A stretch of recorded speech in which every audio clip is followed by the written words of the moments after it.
The surface of a pool is a perfect mirror, but only if you leave it alone. The second you touch it, the truth distorts. It was one of those perfect Saturdays, the kind that feels like a reward for surviving the grind. The sunlight was heavy and golden, spilling over the crystal clear water of my backyard. I was slumped in a lounge chair, a glass of iced tea sweating on the table beside me, listening to the distant, rhythmic hum of lawnmowers. It was the sound of suburban peace, or so I thought. I'm Hunter Stone, 38 years old marine engineer. I spend my life dealing with the crushing pressures of the ocean and the complex mechanics of ships. I've lived in ports where the air smells like diesel and salt, and I've navigated storms that would make most people pray to gods they don't believe in. When I moved to Lake Willowage, I wasn't looking for luxury. I was looking for a dead calm. I wanted a place where the only thing I had to manage was the pH balance of my pool and the height of my grass. Then the mirror broke. Mr. Stone, HOA inspection.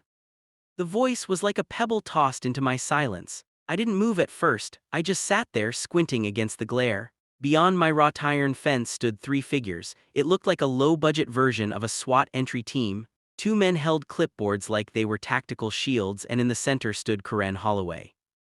Karen was the HOA president. She was the kind of woman who wore a designer blazer in 90-degree heat and had hair so heavily sprayed it probably had its own structural integrity. She wore oversized sunglasses that reflected my own backyard back at me, making her look like a high-end insect. "We're conducting a surprise compliance check," she said, her voice thin and sharp. She held up a laminated badge. I'm pretty sure she'd printed it at a Kinko, but she flashed it with the gravity of an FBI field agent. I didn't get up, I just reached for my tea. "You're on private property, Karen, and last I checked my gate is locked for a reason." "Article 14B of the community bylaws," she snapped, her smile not reaching her eyes. "The association reserves the right to inspect any external water structure for safety and aesthetic compliance. Refusal to cooperate may result in disciplinary action and escalating fines." I set my drink down slowly. The pool is private, the deed is clear. Now, unless you have a warrant or a drowning child, get off my line. Her smile didn't just fade, it vanished. Her face turned a shade of pink that matched her lipstick. "You're obstructing a community safety inspection, Hunter. You don't want to make this difficult." "I don't make things difficult," I said, finally standing up. I'm 6'2" and built from years of hauling gear on deck. I didn't have to raise my voice, I just had to exist. Life makes things difficult, I just respond to it. Now please leave. She didn't move, instead she pulled out her phone. Her thumb swiped the screen with a vengeful speed. "Fine, if you won't respect the board, perhaps you'll respect the law." 10 minutes later, the piece of Lake Willowage was officially dead. Red and blue lights strobed against the white siding of my house, reflecting off the water in chaotic, jagged pulses. Two patrol cars were idling in my driveway. The officers looked exhausted before they even stepped out of the cars. They were young, probably used to breaking up bar fights or responding to actual emergencies, and here they were, summoned to a backyard over a pool dispute. "Problem, officers?" I asked, leaning against my porch railing. "We got a call about a public safety hazard and a homeowner behaving aggressively," the older officer said, glancing at Karen, who was now huddled with her clipboard warriors, whispering frantically. "I'm the one in the swimsuit holding a tea," I said calmly. "She's the one who called the police because I won't let her measure the depth of my private pool. You tell me who's being aggressive." The officer looked at Karen, then back at me. "Sir, we just need to ensure everything is civil if there's an HOA agreement." "There is," I interrupted, "and it ends at my fence. My property was surveyed by the county 3 months ago when I finished the tiling. If she wants to see the permits, she can go to City Hall, but she's not coming inside my gate." Karen stepped forward, her voice rising to a pitch that could shatter glass. "He's hiding something. There are reports of unregulated chemical runoff. This pool is a liability to the entire cul-de-sac." That was the moment I realized this wasn't about safety. This was about a woman who had spent her entire life collecting small bits of power like they were rare coins, and she couldn't stand the fact that I owned something she couldn't touch.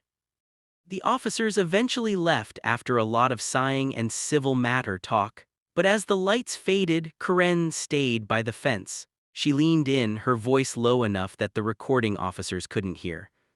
You think you're smart, Hunter, but I've lived here 20 years. I am this neighborhood. By the time I'm done with you, you won't even be able to afford the water in that pool. I didn't answer, I just watched her walk away. I realized then that my Saturday was over. The war had started. The weeks that followed were a masterclass in bureaucratic harassment. Every morning, I'd find a new yellow envelope tucked under my mat. Fine $150, non-compliant gate latch. Fine $250, unauthorized water feature, the small fountain I'd built. Fine $500, failure to submit weekly maintenance logs. I ignored them, or rather I filed them. I spent my evenings in my home office lit only by the glow of my computer screen. As a marine engineer, I don't just fix things, I analyze systems. I look for the stress points. I look for where the hull is thin. And Karen Holloway's empire was nothing but thin hull. I started digging into the HOA's history. I visited the county records office, spending hours with a bored clerk and a mountain of microfiche. I looked at property deeds, tax liens, and the original articles of incorporation for Lake Willowage. One evening, my neighbor Ellen knocked on my door. She was a sweet woman in her 60s who grew the best tomatoes in the state. She looked terrified. Hunter, you have to stop, she whispered.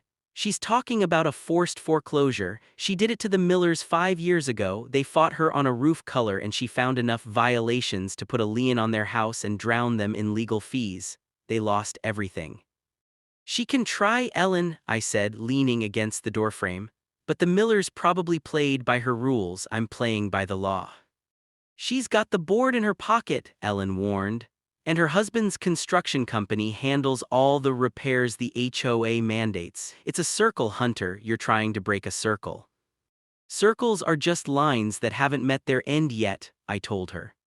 The escalation reached its peak in August. I was in my kitchen when I saw a white truck pull up. 2 men in neon vests started unloading equipment. They weren't HOA, they were from the county health department. I met them at the curb. Can I help you? Complaint of bacterial contamination, the lead tech said, looking at a clipboard. Possible West Nile breeding ground. We need to test the water and, if necessary, drain the structure. I felt a surge of cold fury, but I kept my face like stone. Who filed the report? Anonymous, but it was backed by a community safety resolution signed by your HOA board.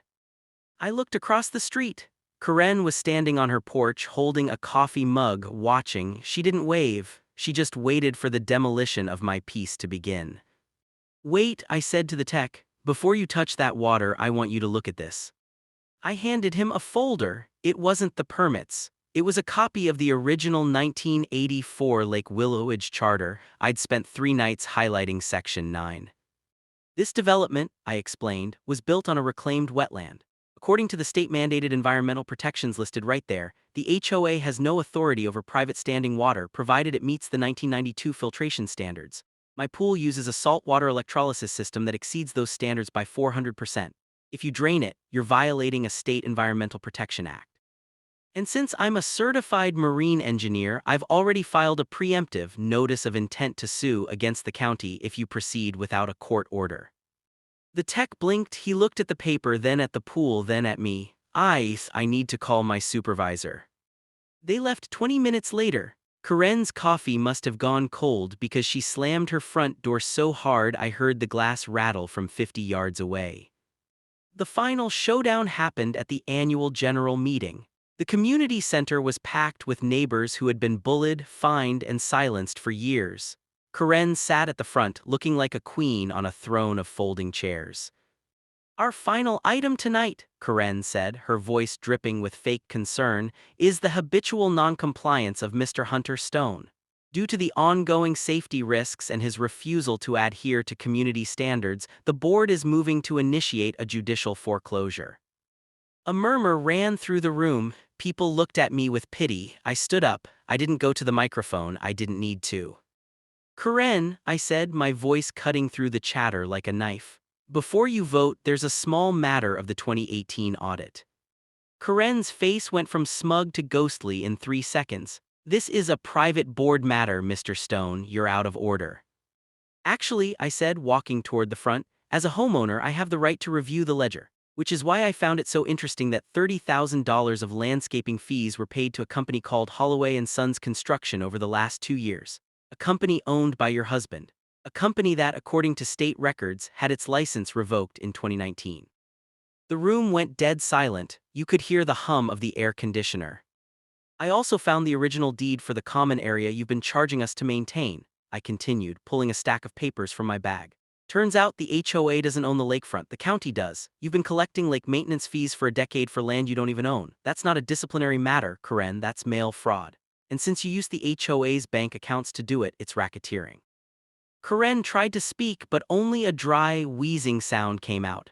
The two clipboard warriors beside her suddenly looked very interested in their shoes. I spent the last month talking to the district attorney, I said, leaning over the table, looking her right in the eyes. They were very interested in your safety resolutions, especially the forged ones. I turned to the room. She didn't want to fix the neighborhood, she wanted to own you. She used your fear to pay for her blazers and her husband's failed business. But the thing about water is, eventually, the tide goes out, and you get to see exactly what's rotting on the bottom. The meeting didn't just end, it collapsed. Karen resigned that night. Within a month, her house was on the market. Turns out, when you're facing a grand jury and a neighborhood full of people who want their money back, Lake Willowage isn't so perfect anymore. I'm back in my lounge chair now. The tea is iced, the sun is golden, and the water is still. Every now and then, a new HOA board member walks by. They wave. They don't carry clipboards. They don't talk about Article 14b. They just ask how the water is. It's fine, I tell them. It's exactly where it needs to be. Because in the end, I didn't have to break the mirror. I just had to show everyone what was standing in front of it. If you've ever dealt with a Karen who thought they owned the world, let me know in the comments.